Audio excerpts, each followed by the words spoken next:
안녕하세요. 오늘 저희는 철학의 쓸모라는 책, 그 발췌본을 좀 깊이 들여다보려고 합니다. 네, 안녕하세요. 이게 철학하면 좀 어렵다, 추상적이다 생각하기 쉬운데요.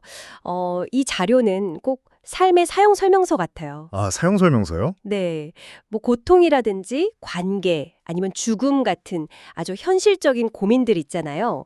그런 거에 대해서 철학적으로 길을 찾는 법을 제안하고 있더라고요.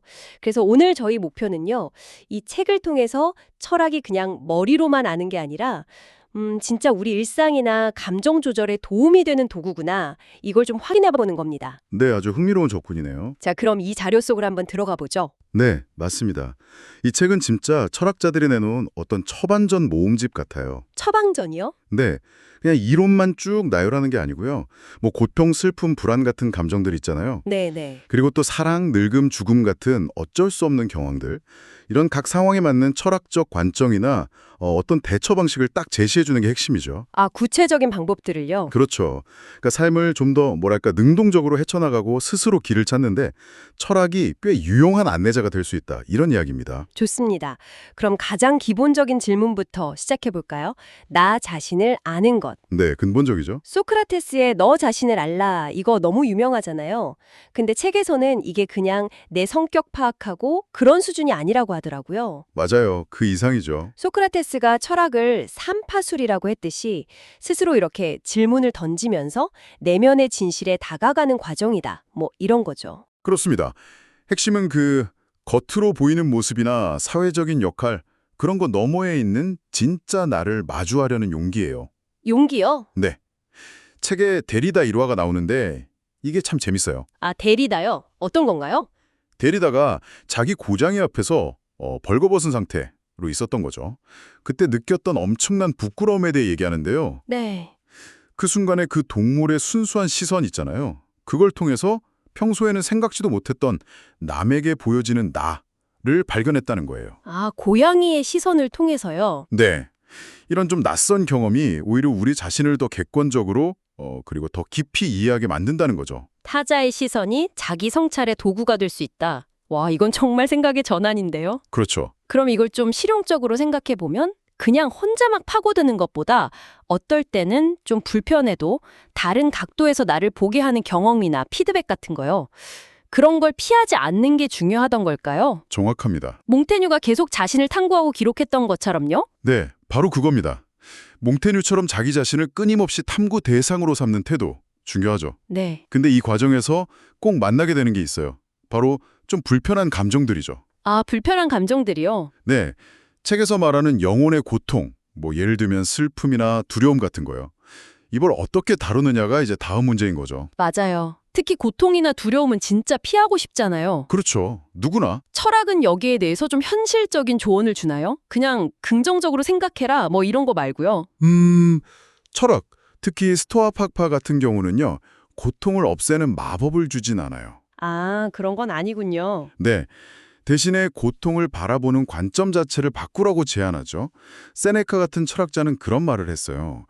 우리가 통제할 수 없는 외부 사건 자체보다 거기에 대한 우리의 판단, 이게 우리를 고통스럽게 만든다고요. 판단이요? 네, 예를 들어 시험에 떨어졌다. 그 사실 자체가 아니라 나는 실패자야 하는 그 판단이 더 큰 고통을 만든다는 거죠. 아, 그렇네요. 여기서 핵심적인 실천은 내가 통제할 수 있는 것, 그러니까 나의 반응이나 판단이죠. 그리고 내가 통제할 수 없는 것, 외부 사건이나 다른 사람 행동 같은 거요. 이걸 명확히 구분하는 연습이 필요하다는 겁니다. 사건이랑 내 판단을 분리하는 연습? 듣기에는 명료한데 막상 감정이 격해졌을 때 쉽지는 않을 것 같아요. 맞아요. 어렵죠. 스토아 철학자들은 구체적으로 어떤 방법을 썼나요? 좋은 질문이네요. 예를 들어서 부정적 시각화 같은 기법을 사용했어요. 부정적 시각화요? 그건 뭔가요? 최악의 상황을 미리 상상해 보는 거예요. 그러면 실제로 그 일이 닥쳤을 때 충격도 좀 덜 받고 대비도 할 수 있다는 거죠. 아, 미리 예방주사 맞는 것처럼요? 그렇죠. 비슷한 거죠. 또 현재 순간에 집중하면서 우리가 가진 것에 감사하는 연습, 이것도 강조했고요. 슬픔도 마찬가지예요. 책에서 강조하듯이 슬픔을 막 억누르려고만 하는 게 아니라 그 감정을 충분히 느끼고 그 의미를 이해하려고 할 때 오히려 슬픔에서 벗어날 힘을 얻을 수 있다는 거죠. 인정하고 이해하는 거군요. 네. 몽테뉴가 후회에 대해서 과거는 바꿀 수 없으니까 현재에 집중해라 이렇게 조언한 것도 같은 맥락이고요. 과거 실수에 대해서 막 자책하기보다는 아, 그때의 나로서는 그게 최선이었어 하고 받아들이는 태도, 그게 중요하다는 겁니다. 받아들임을 통해서 현재에 집중할 힘을 얻는다. 오, 이거 흥미로운 관점이네요. 네, 그렇죠. 니체는 여기서 한 발 더 나아가서 고통을 성장의 동력으로 삼으라고까지 했다면서요? 네, 맞아요. 니체는 나를 죽이지 못하는 고통은 나를 더욱 강하게 만든다. 이런 말을 했죠. 와, 강렬하네요. 네, 고통을 피해야 할 대상이 아니라 오히려 나 자신을 단련시키고 새로운 가능성을 열어주는 계기로 삼으라는 아주 적극적인 태도를 주문하는 겁니다.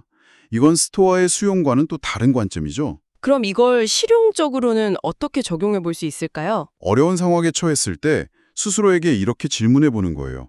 이 경험이 나에게 뭘 가르쳐주고 있지?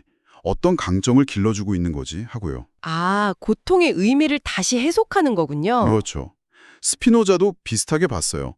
감정의 원인을 이성적으로 이해하면 그 감정의 노예 상태에서 벗어날 수 있다고요. 네. 두려움의 실체를 딱 파악하면 그게 막연한 공포가 아니라 구체적인 문제 해결로 나아갈 수 있다. 이런 시각이죠. 네, 감정 조절에 대한 다양한 철학적 도구들을 살펴봤네요. 그럼 이제 좀 더 큰 질문으로 넘어가 볼까요? 예를 들어 어떻게 살아야 하는가 또는 삶의 의미는 무엇인가 같은 거요. 이런 근본적인 물음에는 철학이 어떤 답을 줄 수 있을까요? 실존주의 철학자 사르트르의 유명한 말이 있죠. 실존은 본질에 앞선다. 이게 이 질문에 대한 중요한 시작점 같아요. 실존은 본질에 앞선다. 네, 이게 뭐냐면 인간은 미리 정해진 어떤 목적이나 본성, 즉 본질 없이 세상에 그냥 던져진 존재, 실존이라는 거예요. 아, 정해진 건 없다. 그렇죠. 그러니까 우리 스스로가 매 순간 선택하고 행동하면서 자기 삶의 의미와 가치를 만들어가야 한다는 거죠. 스스로 삶의 의미를 창조해야 한다. 와, 이거 굉장히 자유로운 말 같으면서도 동시에 좀 책임감이 무겁게 느껴지는데요. 맞아요. 그럴 수 있죠. 혹시 이런 완전한 자유가 오히려 뭘 해야 하지? 이런 막막함이나 불안감을 줄 수도 있지 않을까요? 충분히 그럴 수 있습니다. 그래서 사르트르의 관점은 우리한테 선택의 책임을 아주 엄격하게 묻는 면이 있어요. 네. 하지만 동시에 어떤 외부적인 기준이나 운명에 얽매이지 않고 내 삶의 주인이 될 수 있다는 아주 강력한 메시지이기도 하죠. 그렇군요. 그리고 이 의미 창조라는 데 꼭 뭐 거창할 필요는 없어요. 니체는 오히려 단기적 습관의 힘을 강조했거든요. 습관이요? 네, 매일 아침 정해진 시간에 일어나서 잠깐이라도 명상을 한다거나 꾸준히 뭔가를 배운다거나 이런 작고 구체적인 습관들이 모여서 삶을 의미 있게 만들고 또 삶의 공간을 확장하고 풍요롭게 할 수 있다고 봤어요. 아, 평범한 일상을 충실히 살아내는 것 자체가 의미가 될 수 있다. 바로 그거죠. 그 자체가 의미 구축의 과정이 될 수 있다는 거예요. 거창한 목표가 아니더라도 일상의 작은 습관들을 통해서 의미를 찾을 수 있다. 네요. 책에서는 마담 보바리를 예로 들면서 일상 탈출 욕망, 이거의 위험성도 경고한다고요. 네, 그 플로베르 소설 속 주인공 엠마 보바리 있잖아요. 네, 알죠. 평범한 현실에 만족 못하고 계속 낭만적인 사랑이나 사치 이런 걸 갈망하다가 결국 파멸하잖아요. 성찰이죠. 현실에 발딛고 일상을 충실히 가꾸는 게 얼마나 중요한지 이걸 역설적으로 보여주는 예시라고 할 수 있습니다. 그렇다면 우리 모두가 피할 수 없는 주제죠. 늙음과 죽음. 여기에 대해서는 철학이 어떤 관점을 제공하나요? 특히 늙음은 단순히 신체 능력 저하, 그 이상일 텐데요. 맞아요. 시몬드 부부아르는 늙음을 단순히 생물학적인 현상으로만 보지 않았어요. 사회적이고 또 실존적인 차원에서 아주 깊이 탐구했죠. 사회적 실존적 차원이요? 네. 노년기에 접어들면서 사회적 역할이 줄어들고 활동 반경도 좁아지잖아요. 그러면서 세상과의 관계 자체가 변하고 이것 때문에 소외감을 느낄 수 있다는 걸 통찰한 거죠. 아, 관계의 변화군요. 그렇죠. 여기서 중요한 점은 늙음을 그냥 수동적으로 받아들이는 게 아니라 변화된 조건 속에서도 새로운 목표를 세우고 뭐 지적 활동이나 사회적 활동을 계속하면서 삶의 의미를 능동적으로 찾아가야 한다 이겁니다. 네, 능동적으로요. 그럼 죽음에 대한 두려움은 어떻게 다룰 수 있을까요? 이건 생각만 해도 좀 막막한데요. 에피쿠로스가 아주 놀랍도록 명쾌한 답을 내놨어요. 오, 뭔가요? 죽음은 우리에게 아무것도 아니다. 아무것도 아니다. 그게 무슨 뜻이죠? 좀 더 설명해 주실 수 있나요? 아, 네. 왜냐하면 우리가 살아있는 동안에는 죽음이 존재하지 않잖아요. 그렇죠. 그리고 죽음이 찾아왔을 때는 우리가 더 이상 존재하지 않는다는 거죠. 아, 그러니까 아직 오지도 않은 죽음을 미리 두려워하면서 현재의 삶을 망칠 필요가 없다. 이런 논리예요. 와, 되게 명쾌하네요, 정말. 그렇죠. 세네카도 비슷한 맥락에서 말했어요. 죽음을 가장 잘 준비하는 방법은 역설적이게도 현재를 충실히 잘 사는 것이다. 현재를 잘 사는 것. 네. 삶이 유한하다는 걸 딱 직시하고 매 순간 의미 있게 살아간다면 마지막 순간의 후회나 두려움보다는 뭔가 충만함을 느낄 수 있다 이런 거죠. 삶의 끝을 생각하는 게 오히려 현재를 더 가치 있게 살도록 이끈다는 말씀이시군요. 네, 맞습니다. 자, 이제 마지막 주제인 관계로 넘어가 보겠습니다. 우리는 혼자 살 수 없잖아요. 그렇죠. 사랑, 우정, 그리고 때로는 피할 수 없는 고독에 대해서 철학은 어떤 지혜를 줄 수 있을까요? 관계 역시 철학의 아주 중요한 탐구 대상이었죠. 아리스토텔레스는 우정을 세 가지 유형으로 나눴는데요. 네.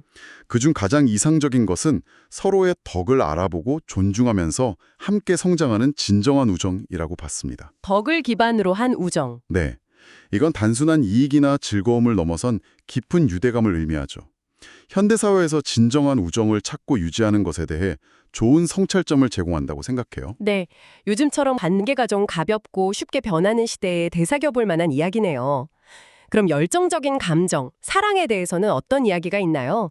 책에서는 스탕달을 언급했던데요. 아, 네. 스탕달은 결정작용이라는 개념으로 사랑에 빠지는 과정을 설명했어요. 결정작용이요? 네. 마치 소금 가지를 소금물에 담그면 예쁜 결정이 막 달라붙잖아요. 네. 그것처럼 사랑에 빠지면 상대방한테 온갖 완벽한 특성들을 막 투사하고 이상화하게 된다는 거죠. 아, 콩깍지가 씌는 거랑 비슷한 건가요? 아하, 그렇죠. 비슷한 맥락입니다. 물론 이런 열정은 아름답지만 철학은 여기에만 머물지 않고 관계의 본질을 더 깊이 보라고 조언합니다. 네. 레비나스 같은 철학자는 타자를 온전히 이해하려는 노력과 책임감, 이걸 강조하면서 사랑을 윤리적인 차원으로 확장하기도 했어요. 단순히 내 감정에만 충실한 걸 넘어서 상대방의 고유성을 존중하는 태도가 중요하다는 거죠. 관계 속에서 균형을 잡는 게 중요하겠군요. 그렇다면 혼자 있는 시간, 즉 고독에 대해서는 철학이 어떻게 보나요? 외로움과는 다른 건가요? 중요한 지적이세요. 철학은 종종 고독, 솔리튜드 하고 외로움, 론리리스를 구분합니다. 아, 다른 거군요. 네.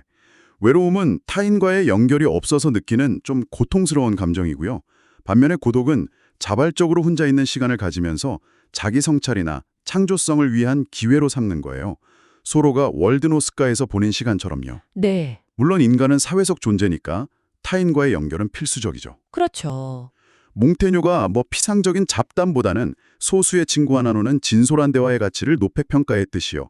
핵심은 관계 속에서 나 자신을 잃지 않으면서 타인과 조화롭게 지내고 동시에 건강한 고독을 통해서 자신을 돌보는 균형, 이걸 찾는 겁니다. 네. 오늘 철학의 쓸모 발췌문을 통해서 정말 많은 걸 이야기 나눴네요. 나를 아는 법부터 시작해서 감정 다루기, 삶의 의미 찾기, 그리고 관계 맺기까지. 철학이 우리 삶의 구체적인 문제들에 대해서 얼마나 현실적인 조언과 통찰을 줄 수 있는지 깊이 있게 탐구해 본 것 같습니다. 네, 맞아요. 이게 그냥 추상적인 개념들이 아니라 실제 삶에 적용해 볼 수 있는 지혜들이라는 점이 참 인상 깊었어요. 그렇습니다. 철학은 완벽한 정답을 딱 제시하기보다는요. 우리 스스로 질문하고 생각하면서 각자 상황에 맞는 최선의 길을 찾아가도록 돕는 아주 훌륭한 안내자라고 할 수 있어요. 안내자요? 네. 삶의 문제들 앞에서 막 당황하거나 좌절하기보다는 철학이라는 렌즈를 통해서 한 걸음 딱 떨어져서 상황을 보고 더 깊이 이해하고 더 나은 선택을 내릴 수 있도록 영감을 주죠. 이 책에 담긴 다양한 철학자들의 생각은 우리가 세상을 살아가는데 정말 유용하게 쓸 수 있는 아주 풍부한 도구상자 같아요. 네, 도구상자. 좋은 비유네요. 오늘 나눈 이야기들이 여러분 각자의 삶을 돌아보고 또 당면한 문제들을 새로운 관점에서 바라보는데 작은 실마리가 되었기를 바랍니다. 네, 그랬으면 좋겠습니다. 마지막으로 여러분께 이런 질문을 던지면서 마무리하고 싶네요. 오늘 살펴본 여러 철학적 처방들 중에서 지금 여러분의 삶에 가장 적용해보고 싶은 지혜는 무엇인가요?